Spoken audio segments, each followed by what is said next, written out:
You're walking through tall grass 100,000 years ago. The sun is descending. You hear something shift behind you. You turn around and see two yellow eyes reflecting the final bit of daylight. A cave lion twice the size of any lion alive today. 700 pounds of muscle, claws, and teeth. And it's staring directly at you. You have no gun, no knife, not even a sharp stick. Your teeth are flat.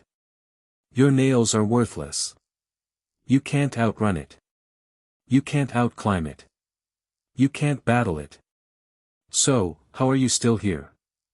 How did your ancestors endure when everything on Earth was built to kill them? Let's begin with what was actually hunting us. In 1924, Raymond Dart discovered a skull in South Africa that transformed everything.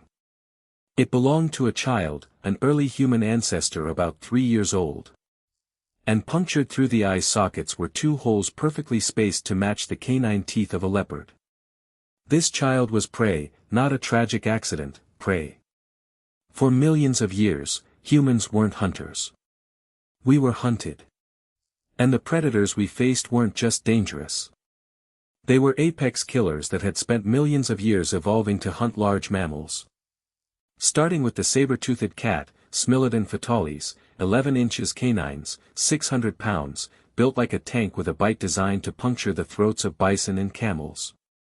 It didn't chase, it ambushed.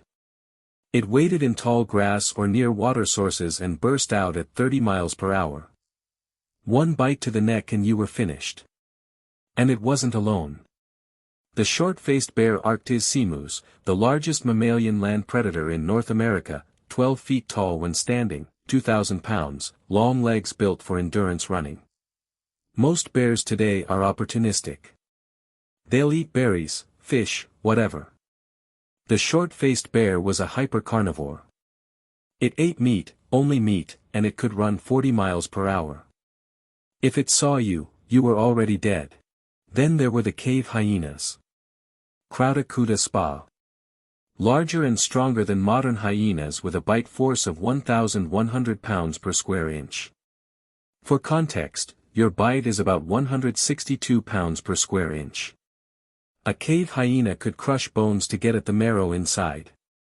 They hunted in packs of 20 or more, coordinated, relentless, and they hunted at night when early humans could barely see. Dire wolves ran in packs of 30. Cave lions were 25% larger than African lions and hunted in groups. Giant cheetahs, scimitar cats, terror birds in South America that stood 10 feet tall with beaks that could shatter skulls. Everywhere humans went, something was trying to consume us. And here's the thing, we had nothing. A chimpanzee, our closest relative, is 3 times stronger than an adult human. Chimps have fangs. They can climb 30 feet in seconds, and they still get killed by leopards regularly. We were slower than chimps, weaker than chimps. We couldn't see well in the dark. We couldn't smell predators from a distance. Our hearing was mediocre. We were upright, which made us visible from far away. And our baby screamed constantly and couldn't even walk for a year. By every biological measure, we should have been extinct in 100,000 years. But we're not. They are. Every single predator I just listed is gone. And we're here. So, what happened? The first weapon was fire in Wonderwork Cave, South Africa. Archaeologists found evidence of controlled fire dating back 1 million years. Burned bones, ash layers, hearths, and fire changed everything. A campfire creates a safety zone roughly 30 feet in diameter. Inside that circle, predators will not enter. It's hardwired into them. Even today, lions in Africa avoid fire. It gave us light when we couldn't see. It gave us warmth in climates our hairless bodies weren't built for. But most importantly, it gave us time. Before fire, when the sun set, you found shelter and stayed completely still until morning. After fire, you had 3 to 4 extra hours every night. Time to make tools, time to plan, time to talk. And fire did one more thing. It let us cook. Cooked meat has more calories and is easier to digest.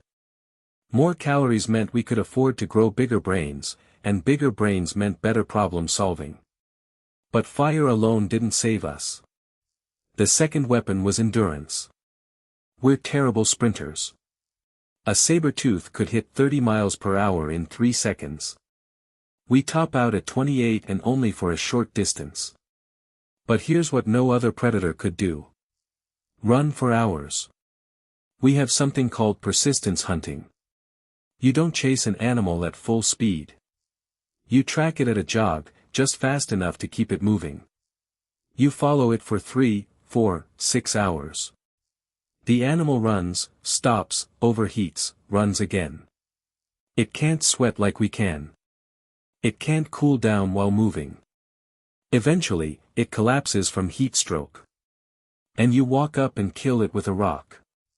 Humans are the only species on Earth that can do this. This endurance is what drove our hunt and secured our survival. The third weapon was pattern recognition. Human brains evolved to see patterns everywhere. Broken twigs mean something walked here. Disturbed dirt means something dug here. The shape of tracks tells you what animal, how big, how long ago. We started tracking predators the same way we tracked prey. We learned their schedules. Saber-tooths hunt near water at dusk. Cave lions avoid fire. Short-faced bears are solitary and territorial. We observed, we remembered, we taught each other. And every generation that knowledge compounded. But the real weapon, the one that actually saved us, was each other. In 2001, archaeologists found a skeleton in Manasai, Georgia, dating back 1.8 million years.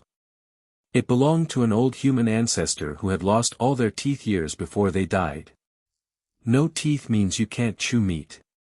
Can't process raw food. This person survived for years after losing their teeth. Someone was feeding them, chewing food for them, or cooking it soft enough to eat. No predator does this. A lion with no teeth dies. A human with no teeth gets taken care of. In Shanidar Cave, Iraq, researchers found a Neanderthal skeleton from 60,000 years ago. He had a healed, broken arm, was blind in one eye, and had severe arthritis. He lived to about 40 years old. He couldn't hunt, couldn't fight, but his group kept him alive anyway. This is what separated us. We didn't just cooperate, we cared, and we didn't just hunt in groups. We strategized. Wolves hunt in packs, but it's instinct. Humans hunt in packs with roles. You drive the animal toward the cliff. You wait at the bottom with spears. You cut off the escape route. We used language to communicate complex plans. We threw spears from a distance, something no predator could defend against. 5 humans with spears and a plan could kill a saber-tooth. And we did. Around 400,000 years ago, the Skaaningen spears were crafted in Germany. Wooden throwing spears, aerodynamic, balanced, designed to kill from 30 feet away. We stopped running. We started hunting. And then around 50,000 years ago, something shifted. Humans migrated out of Africa into Europe, Asia, Australia, the Americas. And everywhere we went, the megafauna started disappearing. Saber-tooths went extinct 10,000 years ago. Cave lions 14,000 years ago. Short-faced bears 11,000 years ago. Woolly mammoths, giant sloths, terror birds, all gone. There's debate about how much humans contributed versus climate change. But the pattern is undeniable. Every continent we reached, the large predators vanished within a few thousand years. We didn't just survive them. We outlasted them, outthought them, eliminated them. Because here's the truth. Evolution gave every predator one advantage. Speed, strength, venom, camouflage. But evolution gave humans adaptability. We couldn't outrun a short-faced bear, so we threw rocks at it from a distance. We couldn't outbite a cave hyena, so we worked in groups and surrounded it. We couldn't see in the dark like a cave lion, so we made fire and turned night into day. Every biological weakness forced us to invent a solution. And those solutions compounded over thousands of generations until we became something no predator could evolve to fight. For 2 million years, we were prey. We hid in trees. We ran from shadows. We lost children to leopards and couldn't do anything but grieve. But we had one thing no predator had. We could learn from our mistakes and teach the next generation not to make them. And over time, that was enough.